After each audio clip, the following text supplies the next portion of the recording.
Para po sa mga updates, galing po sa Shakey's V-League, log on to www.facebook.com/NewsTVAllSports. Anong balita dyan, Mia Kalim? Thanks, Noel. According nga to Coach Nespa Millar, the reason bakit wala pa silang talo hanggang ngayon dito sa tournament nito is because kahit daw paikot-ikutin mo yung kanilang rotation, lahat pa din na nakaka-contribute. And that is exactly what he said during the break, na they have to go back to that state of mind kung saan lahat eager makakontribute at hindi lang umaasa dito kay Soraya and Tipachot. And speaking of Tipachot, sinugod nga ito sa ospital. Ngayon lang dahil dehydrated daw siya at kailangan daw magpa-dextrose muna. Balik sa inyo, Noel. Wow, that's news. Kanina minamasahe ulo rito ni Tipachot. So she has left. Yung pinakamalapit na ospital dito would be Cardinal Santos. Napapikit lang Hospital. tayo na wala na Yun na nga eh. kagad. That's why akala ko it was a strategy na hindi magsisimula hindi si Tipachot sa third set. Yung pala, dinala na sa ospital, dehydrated. So yan ang nadadala sa matagal ka nawala sa eksena. However, her replacement, Sheila Pineda, will score her first point of this third set.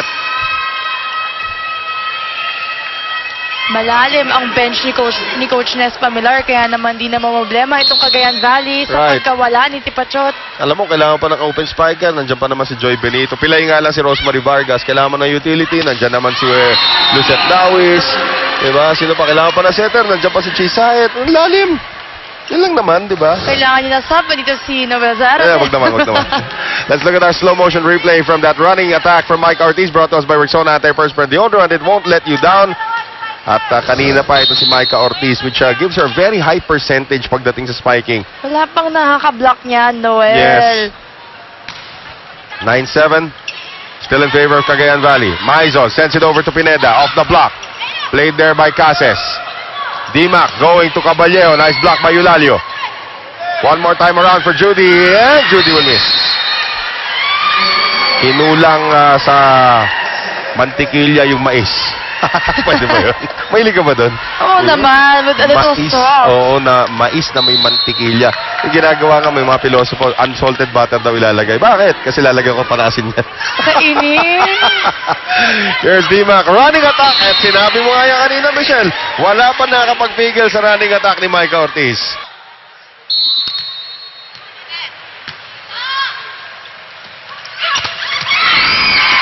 Semana blocks Tabacero. Tabacero will try it again, but the set is too near the antenna. At yan tuloy, napuntosan sila ng Air Force. With the help of the antenna. Yun nga. Sagabal talaga yung antenang yan, ano? Dapat, napag-usapan natin sa dati, Noel. Tinatanggal na dapat yan eh. Oo. Pero wala eh. Kasama talaga yan. Ang makulay pa, para ka pupunta sa barbershop pag nakikita mo yung antena na yan. Here is Janela. Soraya trying to go deep and it works.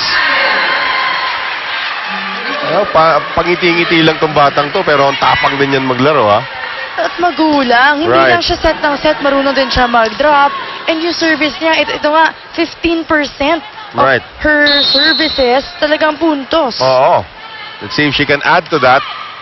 Good serve, good reception though by Abanto. Kamote.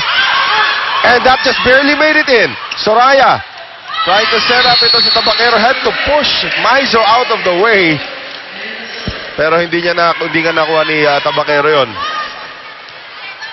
Cagayan Valley's lead is down to 1. May Casas the official ball of the Shakey's V-League. Wala na si Micah Ortiz sa harapan kasi siya na magsaserve. Nice serve though. Here's Soraya.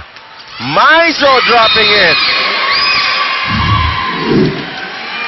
12-10. And how many times has she used that in Thailand?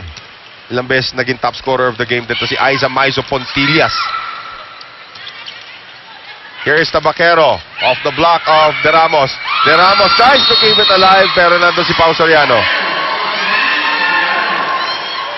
Yung mga USC players natin ngayon, ang gagaling mag-cut shot, mag-drop Right. ball. Ito si Judy Caballero. She's been trying to target that front line and it's been working pero meron din mga errors coming from her side. And dito si Pao Soriano slowly contributing in terms of points na rin para dito sa Cagayan Valley.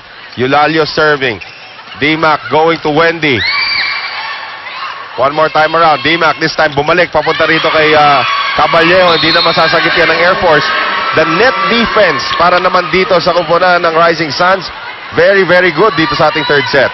Kaya naman, Noel, sila ang tinaguri ang number 1 blocking team That's dito right. sa ating D-League Open Conference. And they do it as a group. Itong kupunan ng Cagayan Valley.